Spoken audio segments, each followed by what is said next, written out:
The Hilltop Glove Podcast is sponsored by Mid Carolina Service Company. Mid Carolina Service Company is the first name to search for your residential or commercial HVAC needs in Lexington and surrounding areas.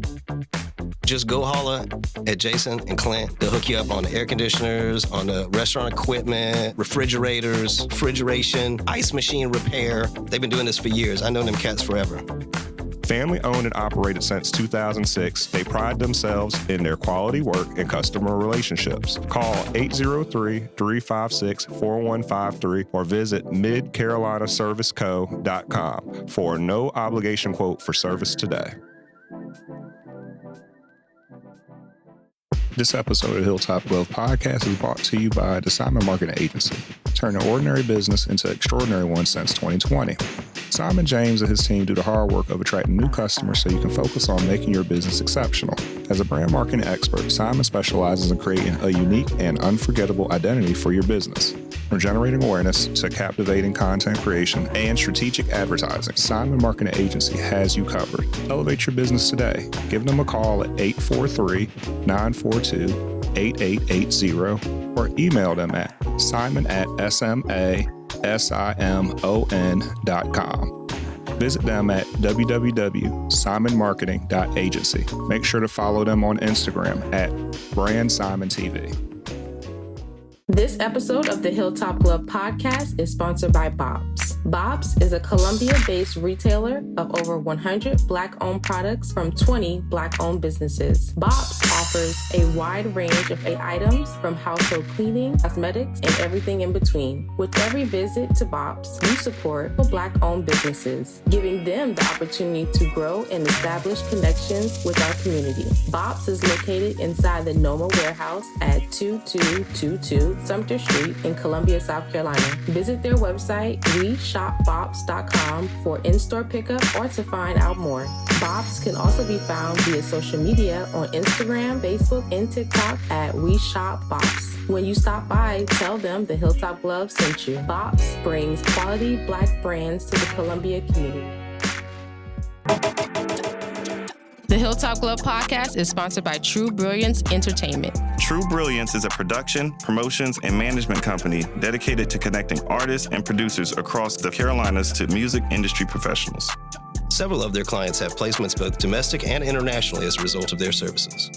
Are you an artist or producer looking to build meaningful relationships within the music industry? Then True Brilliance is for you. Check them out at paramilitary.com. That's spelled P-A-I-R-A military.com.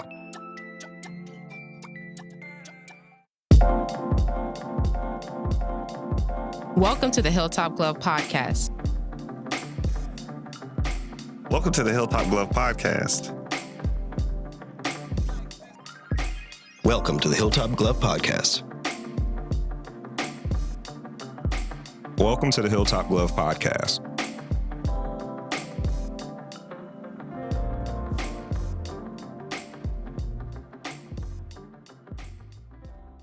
The Hilltop Glove Podcast. Which was born out of Leanna's vision to develop a creative program that would help youth and young individuals understand their uniqueness and explore various career paths. Having worked with many youth in several states, including California, Alabama, New York, and Charlotte, Leanna noticed the lack of knowledge among them about different career options. She aimed to change that through the Exposure Project, hoping that it would have an impact on the world like no other. With her dedicated efforts, the program has successfully helped numerous young individuals achieve their potential and exposure and explore their passions. Leanna's inspiring journey and dedication to the youth development has made her an exceptional guest for today. How are you? I'm good. How does it feel like hearing stuff about yourself? It feels really weird, actually. Okay, right, okay. That's pretty cool. You work hard, girl. We like people who do work in the community, especially with the youth. So we appreciate that. And the fact that you're a social worker, that makes sense. So tell us a little bit about growing up. Like, are you from Charlotte? Were you born here, raised, brothers, sisters? Yeah, no, so I'm originally from California, born and raised. Really? I hear like I'm from New York and all these different places. But California, The Bay. I'm from the Bay. Y'all talk the specifics. And so after Yep. graduating high school, I went to Alabama, went to Tuskegee, Okay. and then moved. And then after Tuskegee, I was like, well, I don't want to go back home. I want to try something different. Let's try New York. And so I moved to New York. What was that like? It was really cool. I really enjoyed it. Okay. I really enjoyed it. So I lived there for about 6 years and then was like, oh, it's getting very expensive. You know, I want to purchase property and settle down at some point. So then I came to Charlotte. So I've been here for 6 years now. Can I tell you something? Go for I it. told y'all. Add up a little bit. See, you're the reason why property values keep raising down here in this market. Y'all people coming from there with that their northeast pay scale and then bringing that money down here and buying our property cheap. You are excellent. Like I said, I've been following for a couple months. Ain't no problem. You're excellent. So you can come take. Yes, I got all the chefs. So, yeah. No siblings. I have a cousin that's more like a sister. So I call her my cousin / sister.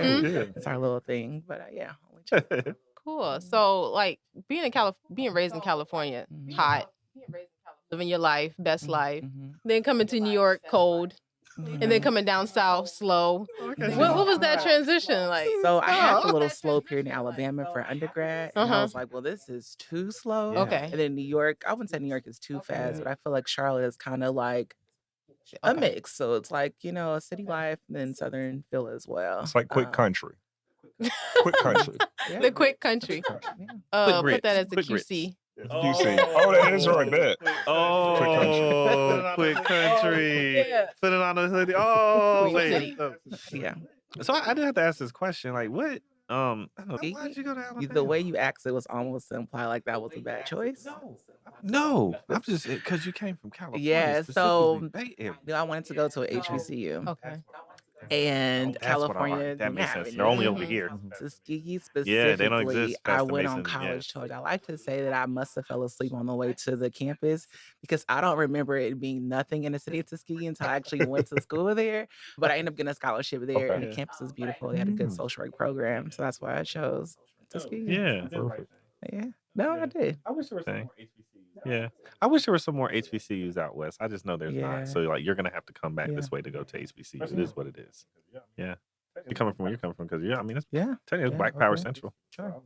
Yeah, I know the history. So I'm like, yo, it makes sense. You gotta come back east though. That's dope. I'm happy I did came too. over here. Like, I wouldn't change it. I wouldn't change it at all. Being a life of a social worker, tell us about that. Because I feel like it could be kind of stressful. I feel like every time I'm talking to someone in that field, they're like, it's crazy, it's hectic. I want to switch to something else. Yeah, and that's the beauty about social work, right? So I actually just started teaching probably last month at UNCC, a social work and communities class. Oh, neat. And I say, like with social work, you can do so many different things. So when I first started in the profession, I did foster care prevention in New York. So I worked for foster care prevention programs. That was very, very stressful.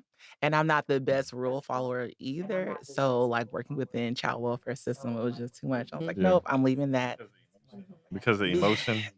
That's part what of you're it. And then seeing. also like the paperwork that goes into it. Like, are you actually really helping these clients or you just kind of like coddling them as they're going to their appointments and things like that? So I realized that was not the area that I liked. And so then I went to youth development in New York. And I liked that area a lot. However, I didn't like working for that particular agency. So when I moved to Charlotte, the thought was, well, I want to go into youth development, but I wanted to start my own nonprofit. And I could not find any other like development positions. And so only thing I can find was therapy jobs or therapeutic jobs. So I was like, okay, well, let me just do therapy. And I'm getting my license. And end up working for a job and getting my hours. And I was like, well, I might as well get a license because I've been getting hours this whole time. Got the license, did therapy, and was like, I love my clients. I'm great at it, but this is not the space I want to be in. So that full time to do my nonprofit. So I guess technically I'm not in the traditional part of social work, but I'm still doing social work related at heart, things. you're still doing it. Wow, that's good that you like, when as soon as you get an idea, you pivot.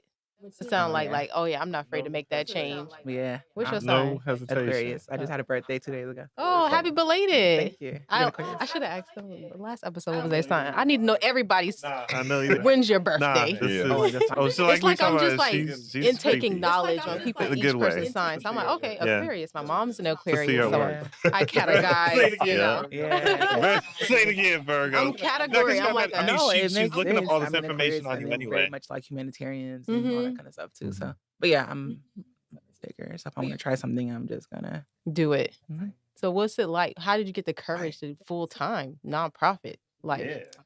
Before I made Yeah. the decision, I also was a foster parent. Okay. And so when I was a foster parent, it was just becoming, and I had teenage girls. So it was becoming a lot. So between being a foster parent, between working and doing a nonprofit still, I was like, something has to give. And literally it was just a leap of faith, honestly. I was like, I'm gonna just try it. I don't really have the financial resources, but we're gonna see how this thing plays out. So we about a year and a half into me trying it, and I'm still living. You're still alive. I'm Yes, still yes, alive. You're yes. still alive. Yeah. Congratulations.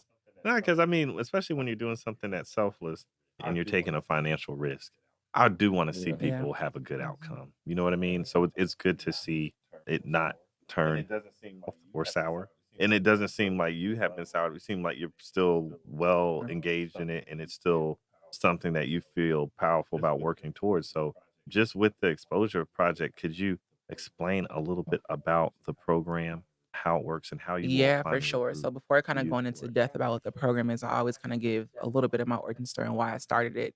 So having lived in California, New York, and all those places, a lot of times I would ask young people like, "What do you want to be when you get older?" And I kept hearing one of two things: either something in the entertainment industry from like a rapping type of standpoint, Yeah. or something in the sports related industry. Especially in Mhm. New York, all my kids wanted to be basketball players, right? Of course. So there's, Of course. and That's again, New I York. don't want to kill anybody's dream, but New the York. reality of every kid being a basketball player was probably not going to happen, right? But a lot of times, like the deeper issue is why do they want to be those things? Either they see it in their immediate environment Yes. or they see it on social media. And so the thought with Birthing Exposure Project really was to allow them to see other careers, but through hands-on experiences. So Exposure Project is an experiential initiative. So they get to go and shadow different industry experts. So when they come in, sometimes they want to be entertainers and they shadow an entrepreneur and they're like, you know what? I think I actually want to go into entrepreneurship. Yeah. That's a little bit about how it started, who we are in terms of the recruitment space. So when we first started, we were in a school setting right before the pandemic. So we were at Thomas Burrow Academy. We had a group of middle schoolers. Then once the pandemic happened and academic learning went remote, schools were not focused on out of school time programming. They were focused on academic things. And so we made a decision to say who really is our target population. We wanted to be heavily in the community. And so we started a partnership with Enlivian, which is the former housing authority. And so we're in a few of their communities right now. Oh, So cool. Awesome. we're in Arbor Glen, Renaissance West, Smart. and then Southside Homes.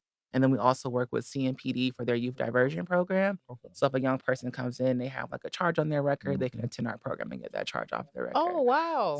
So yeah, those are the entities. That's so where cool. our kids come from. You So really built cool. a That is relationship. so dope, And right? so being in the community, is it still like after school or like an all day type thing? No. So it still is technically after school hours. Okay. I don't consider it an after school program because we don't do like academic based like tutoring or anything. Mhm. But essentially we have 3 sites. We go there once a week. Mhm. And then we do like exposure trips on the weekend. They do their career shadowing like during their spring break. And so it's a full year. Oh. We have 3 program offerings, but it's like a full year program. Yeah. So we're in the communities. That's so cool how you make time Mhm. within And their then you're normal you're schedules to still do it. attending to on breaks and during the summer and on weekends. That's good. Because sometimes people still get into trouble when they got time to go, to their friend house on the weekend, to their cousin house. Of course. You got to yeah. keep them, because a lot of Yeah, kids yeah, sometimes they're yeah, in yeah. sports year round. But what about those kids who don't do sports year round? They Yeah. need How do you keep them engaged. How Yeah. do you For keep sure. them Or focused? even the ones that are in Yeah, sports, how do you engaged, keep yeah. them well rounded, right? So considering that we're only meeting once a week, it's like, okay, do your sports and then make sure you come to us as well. So What's the age ranges? so we're middle and high school. So Okay. we are between 11 to about 18. So we have 2 middle school groups and 1 high school group right now. Okay. Wow. And so you all will follow that student if you can from middle So school because out we've kind of through high been through school? different changes throughout our 4 years, there's been a little bit of That's what I was structural wondering, changes, yeah. which I'm probably going to change it again. Mhm. Right now, the kids can come back as often as they want. So if Okay. they come to us in middle school, they can still be in high school. Yeah. But I'm shifting that Okay. a little bit to just provide a little more structure, Mhm. and they will have a particular amount of time in that type of program, and then they'll go to like an elevated version of like a specific skill set. Yeah. If they want to do entrepreneurship, then we are Mhm. building like an entrepreneurship type of program. So Now, this makes me think about being accessible. What about the kids that are homeschooled or want to do remote? Yeah. So at one point, well, during the pandemic, we did have virtual options. So we had kids that were homeschooling those type of things. Once the world opened back up a little bit, it was a little harder to engage our kids Yeah. remotely. So we kind of just went purely to in person. So right now we don't have opportunities for those that are homeschool Okay. or interested in remote opportunities. But again, I have a big vision for exposure projects. Who's to say years to come we won't go back to that Yeah. model? I Yeah. can see that definitely be, like you said, a whole curriculum that can be shared across different platforms. Yeah. Over time, for sure. So I know I was looking, like I said, I'm being nosy, and I was looking through the different things that you all do with the Exposure Project, and I always like to see, I always like this type of thing. I'm not gonna lie, I was talking to my brother about this. We were looking at different schools in our area and stuff, and I like when programs use like little corny little adages. I like them because we were looking at this one school, man, and this principal, his brother principal, he's so dope, and he has like this acronym, and he uses like fire of things that he wants folks to do. You all have 5 elements. Could you explain those 5 So elements really, it's to 6 us? elements. You may have looked at something at me, not been updated. Yeah, that's what I'm So we wondering. have 6 elements. Yeah, that's what So I'm wondering. one of the elements is character development. So that's essentially when we're doing our weekly sessions. And so because I have that mental health background, very big on like recognizing what your emotions are, like how do you regulate them and those type of things. But a lot of like social emotional learning and just getting to know yourself and team building. So that's our character development piece. And then we have exposure trips. So essentially that's taking kids to see things outside of their immediate environment. Yeah. So for example, we've taken them to see like an opera before. They've never really stepped foot in a theater. So it's been a cool Yeah. experience. And we Yeah. do a parent engagement component. So when we first started, it was 5 elements. And then we realized we need to engage our parents, which is why we 6 elements. So we do kind of 2 major events a year with our parents. And I'm big on I don't just like talking at people. It's you learn through your experiences. Yeah. And so we do like a holiday bake-off Yeah. competition and an art competition. So we buy like little baking kits for them. They get to create their dish, and then it's a competition on site. Yo. Less about what the food tastes like, more how do you work together and kind of build a relationship in that way. Right. So parent engagement is another one. Then we have a service learning project that they do. So that's where they identify what's a problem in their community and how do they solve it. So we're getting ready to do that right now. But last year they said hygiene was a problem in schools. So they made hygiene baskets and put them in all their school bathrooms. Thought that was pretty cool. school bathroom? In their school bathrooms. In the school You know, it's so bathrooms? crazy. A lot of people don't Whoa. do community projects like that Yeah. anymore. Yeah. That's so crazy. They just Nah. like it's No. not their main concern. I guess I'll say like this. I guess I'll say like this. It's sometimes it's hard to do because it's almost so. For instance, on a governmental level, normally to find out what the community needs, that's the problem. To actually be able to reach out, do some kind of survey or et cetera, to make sure that you're giving the community something that they actually want, as Right. opposed to what Yeah. you think they need. And that usually causes the problem. And so you And then won't see another that thing you got to occur take into because consideration too, they anytime figured you it try to out. do community-based programs like that, you also got to take into account liability. Somebody get hurt or Yeah. okay. Yeah, just that. Like I'll even give a great example of Mhm. something that people might have seen a lot that was really common back in the day. You remember back in the day, people would be able to go to a place like an Atlanta bread company or something like that, or Panera, get the baked goods and bring them into, let's say, into a homeless shelter. Mm-hmm. They had Shelter. to stop Yeah, doing that yeah. because, let's say, if you have someone that's in the homeless shelter that has an allergy. I know that. I know, Never. but I know, Yep. but Yep. or if somebody I or watched there's it some type of happen. food poisoning or something, Yeah. and so people have been so afraid to do those things because of those potentials, those things coming up. That's why a lot of stuff. I think that's true, but I think also as I'm listening, like partially how do you define community too, right? So Yeah. I'm thinking about like our kids when they're doing their project is what does community mean to them and what do they see as problems in like their immediate community or their school. And so it's sometimes it may be on a little smaller scale, right? Baskets is cool for their school or they may want to give homeless or whatever the case may be. Yeah. But I do agree if you're looking at it like on a larger level of trying to do it like some type of social impact situation, then it may be more liabilities involved Yeah. for sure. You don't want to give people peanut butter Yeah. if they're allergic to peanut butter. Yeah. But at the same time, they may be hungry. Because I'll just say this little thing. So, like the United States government, we do these airdrops of food to places that are experiencing famine. And one of the turnarounds from it and responses was, we don't want peanut butter because we were dropping peanut butter packets. What is it? Super peanut butter. It's not normal. It's that peanut butter. It's old peanut school butter you peanut eat. butter, the one that came in that tray, nutritional. came with the peanut Yeah, on it gives you all your yeah, the USD. Yeah, but then they have little Oh. packets that you just eat it, right? And it's a full meal, right? But the thing is, the people are saying, why don't you just drop a seed? Plant. We can do what? Plant a field, and then we can feed ourselves. What that started to do was change the way in which we do our food drops. So now we don't just drop peanut butter no more.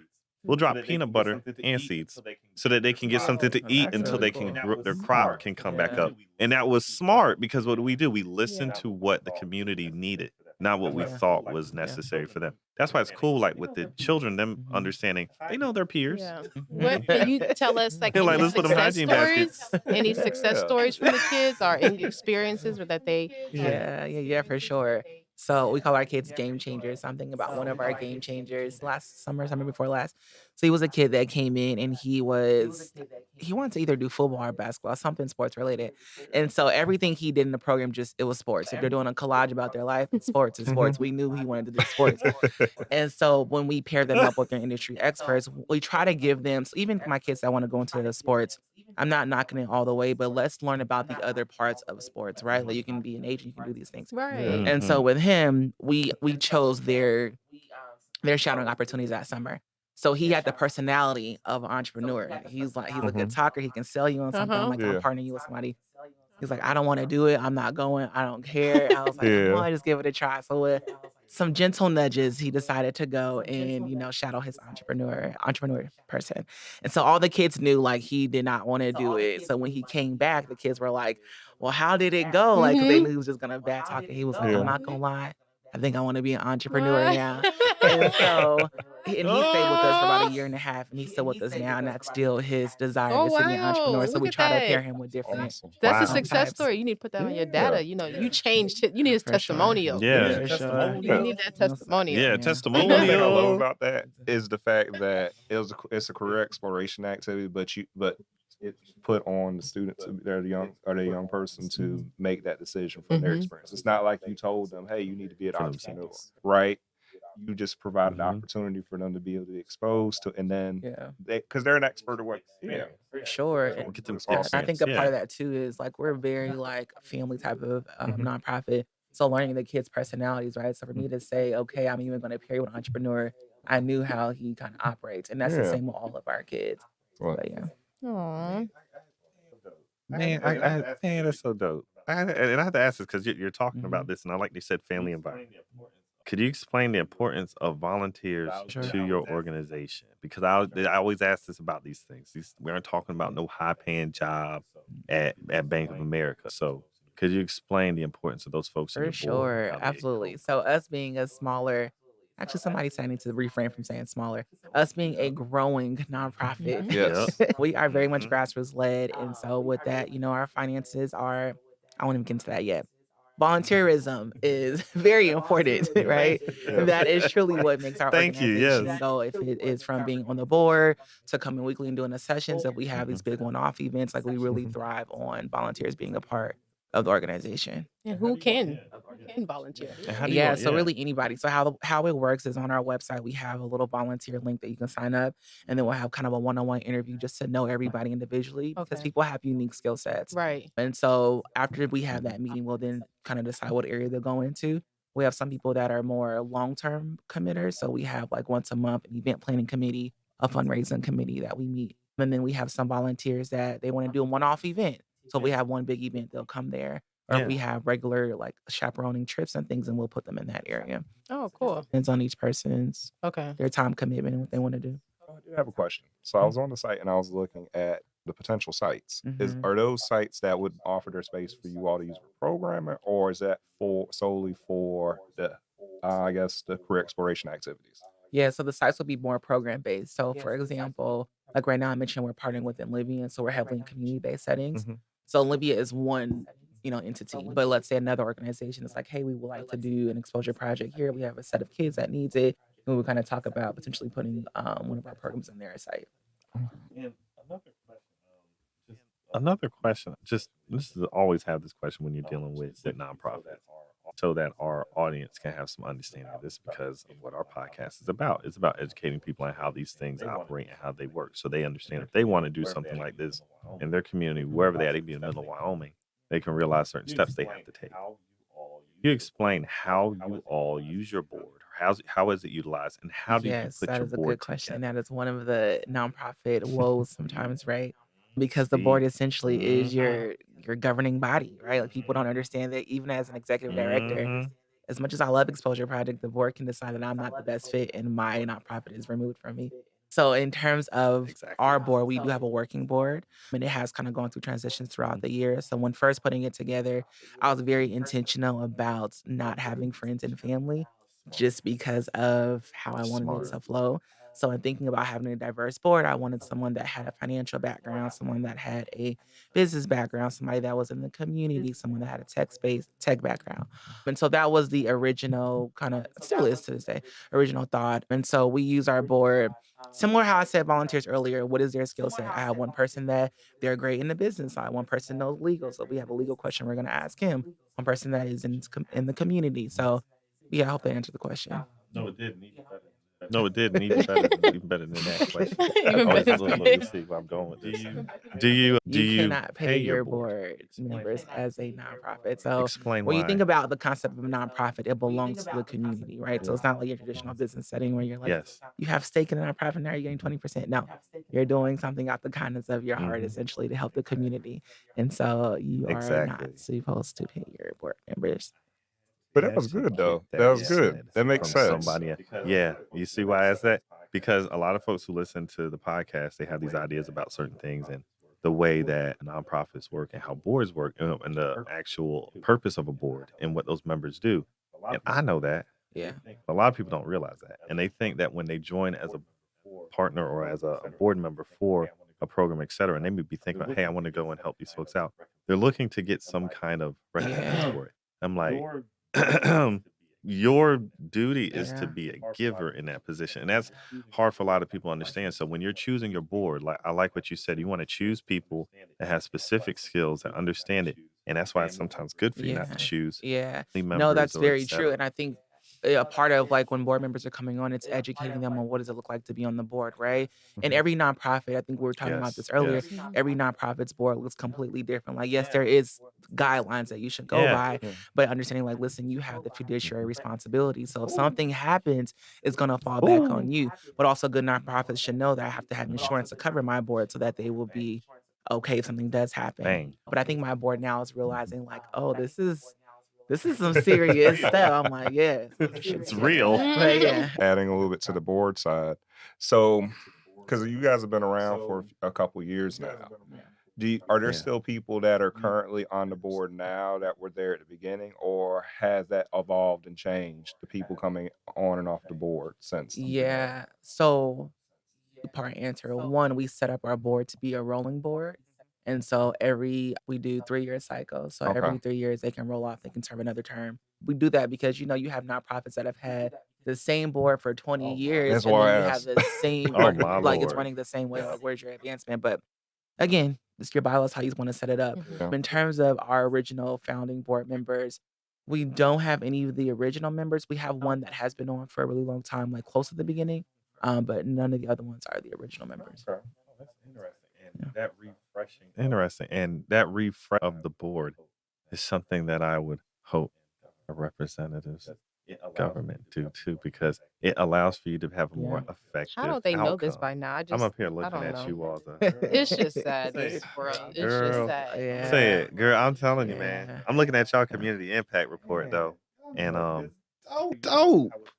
I like how you put it, how it's put together, but how it shows what you all did and are affecting your community. One of the things I thought that was cool, and I just want to ask this because I know we talked about specific pathways and stuff. Mhm. It's just STEM. Have you seen a large attachment by any students to STEM, and how are you all reaching out into the STEM world? Because I do see biomedical forensic science up here, and I was just wondering, do you see that as are the children and the actual participants in the program, are they Yeah, interested in STEM?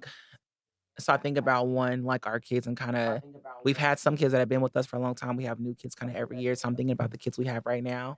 I think a lot of them are interested in STEM. We don't specifically have like a STEM based program, but what we try to do is if we find that they're interested in Okay. that field, then when we're having their shadowing to pair them with somebody in that space. And we're also big on other programs too, right? So if we know that this person has a program that is purely towards this, we're going to encourage our kids to be a part of everything. So, like for example, right now, so you guys are you familiar Oh, with Do Greater? here in Charlotte. No. Really dope organization, really dope space too. No. But they are having an entrepreneurship program. So we like have a good amount of our kids doing that program with them as well. Yeah. So Oh, okay. it's not just stay with exposure project, it's Oh, let's make like sure a you got everything you cross need. collaboration type Yeah. thing. Cool. Mhm. Yeah. Yeah, cross pollinate. Because So- we Make also sure these recognize that flowers we grow. can't do everything as Yeah. well, right? So as we know what our strong suits are and we know Mhm. that if we can't do it, then let's figure out we can't do it. What areas are you looking to expand the exposure project? So definitely laugh because it goes back to the money thing, right? So I know that we know this is a world of unlimited resources and things like that. And I feel like sometimes in this space that I'm sometimes begging for pennies. And so I'm like, I got to figure out what is a revenue model that like helps this type Yeah. of thing. And it goes kind of to what I'm going to say. And so one of the things we really want to build out is an entrepreneurship based program. And by doing part of that is by having a youth led food truck. And so with a youth led food truck, the Yep. children get to learn about not just the culinary industry, but you're talking about marketing, you're talking about business, you're talking about food Yeah. photography and these different things. But then also, it's a revenue generating model for us as well. So Yeah. that's one of the ways we kind of want to grow out the entrepreneurship arm. Oh, I love this. That's Yeah. an amazing I love idea. this. Girl, Yeah. you're doing some amazing Yeah. things. That's an Yeah. amazing idea. That's so smart. You're just Yeah. putting them, you're seriously, organizing that's them dope. at a so young age. Like, Sure. yeah. For sure. Yeah. I've seen that Well, you done need to. before. So my previous job, they actually I'm at Department of Juvenile Justice. They actually had a food truck by one of the alternative programs, and they would come down once a month and set the food truck up out at the gate, and the kids actually ran the food truck, Nice. and it really works. That's an awesome It idea. works. It's hands-on experience too, Yeah. right? Kids want to Yeah. actually get out there and Yeah. do things. as Yeah, well. and I think that's the best way for Yeah. them to learn and to engage with each other is Yeah. hands-on. And it's more community. It's Mhm. community based. Like, I'll help you Yeah. if you help me. To see Yeah. how to engage the community too, how to best reach out and communicate with them. But We have to come check you man, guys I will out. tell you, We got to just make a field Yes, Like, listen, trip. we I actually want to have come see. March 9th, we do an experiential youth summit. And so with the summit, we try to do, so we're going to do something a little bit different this year. But this year's theme is it's a career mystery summit. So we're doing a play at murder mystery, but in a kid appropriate way. And so with that day of the kids like engaging in different workshops Okay. and stuff, they'll have to like figure out clues. Yeah. But one way that we want to engage people to understand like who we are is we're going to do mystery tours. So it allows you guys to like come in and see like what exactly are our kids actually doing like an Yeah. exposure project. So March 9th, if you guys are available, that's the time to check us out. Pull up. We'll pull up. Yeah. Pull up. We'll pull up. That's what I'm talking about. Oh, of course I always like bother folks. Keep Go for bothering it. you real quick. I got your hands. Growth. And I ask this because even us with what we do, looking at growth. Yeah.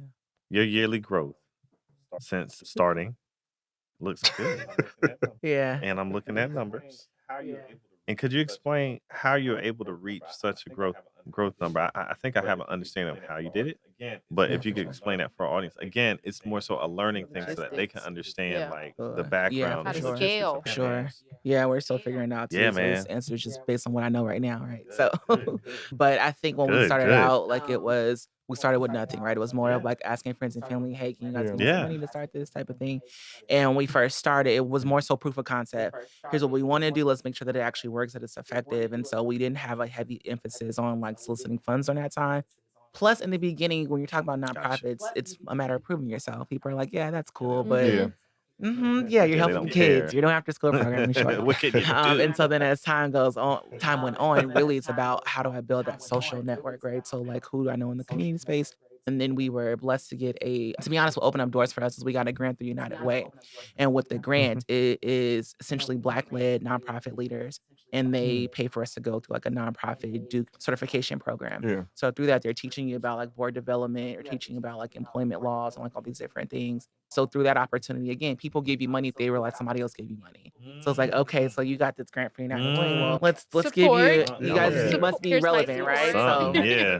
Yeah. tapping into kind of those community or community grants, but then also when I reached out to Enlivian or reached out to the community organizations, it was, hey, we have this dope program. Let me give it to you for free to see how it is, right? That's And then it right. was, Pilot. now let's talk about a contract. And Yeah. so we have Mhm. a contract with them Look, as well. That's it. we over here. That's it. Go ahead. You just helping Yeah, us. you're You right. can't just They know what confirming they- that yeah. we're Definitely doing working Yeah. on. what we Yeah, doing, the right we're thing. doing, what we're supposed to be doing. And a further question in that vein. So who helps you write grant applications? Like, who Recently, helps you? Because this is, again, another thing So people need to when it understand. comes to writing grants, that's like touchy subject, right? Because we've hired grant Yes. writers, and when I'm hiring a grant writer, I'm very big on what is the time that you're taking to get to know who we are as an organization.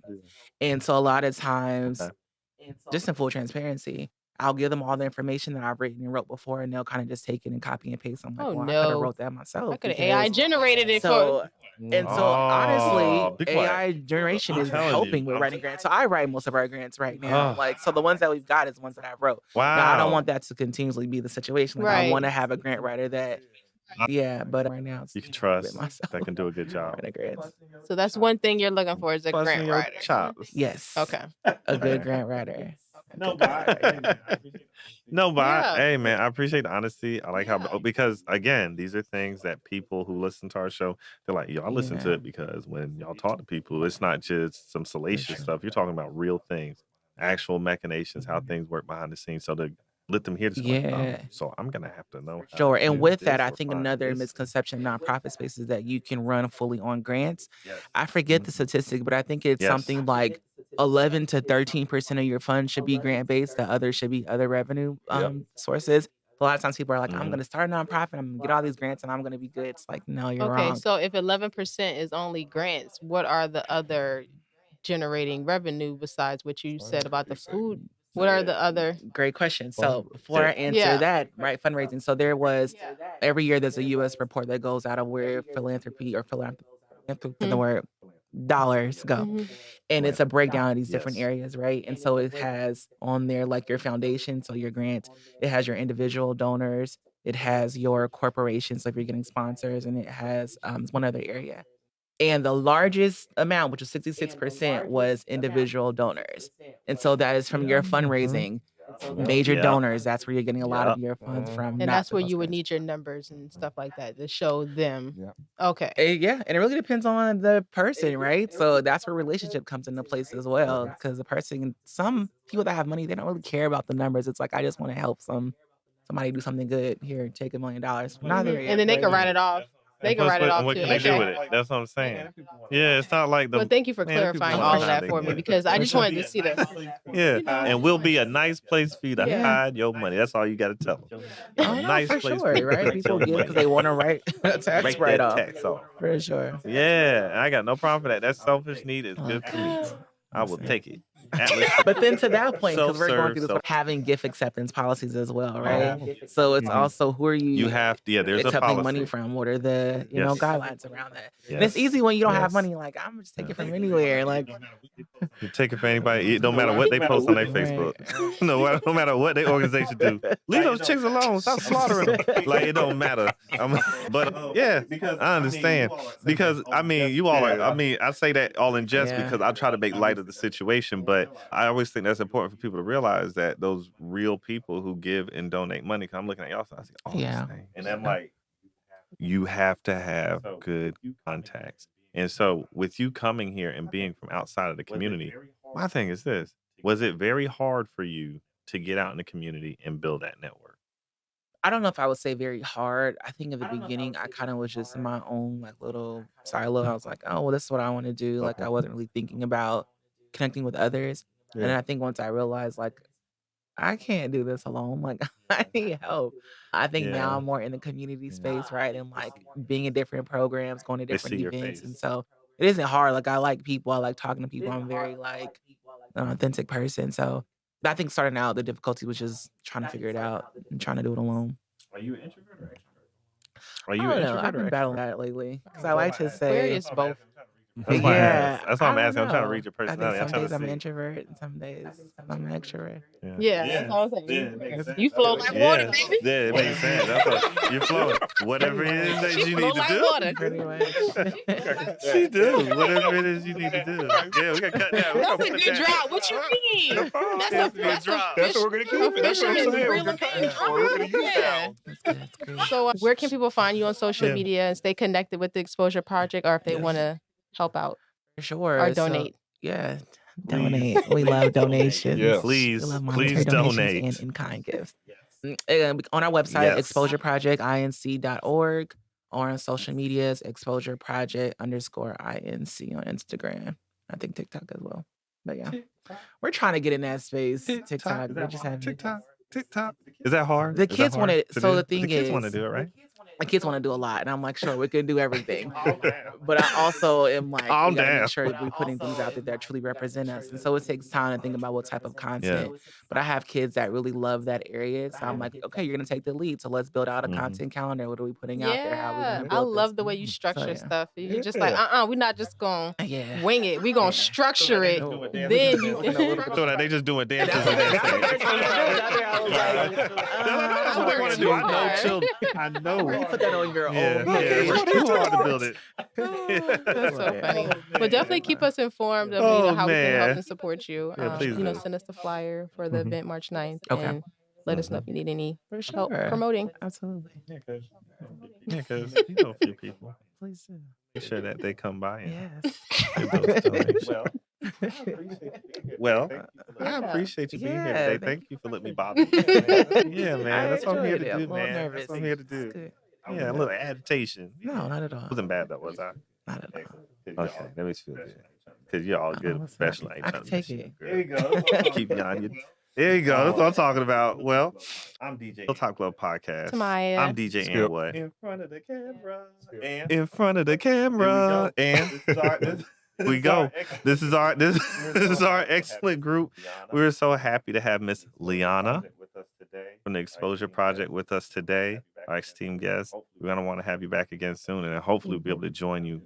Actually see what the program does. That'd be even better, so we can give some more exposure to your project. That should be your little tagline, right? We hot I'm a little today. professional. A little other than that, I always like to tell people, please let somebody next to you know that you love them, you care for them, you cherish them, and keep listening to the podcast. Share with your folks. Make sure you give us likes on YouTube and all those other little places like Instagram and Spotify and all that good stuff.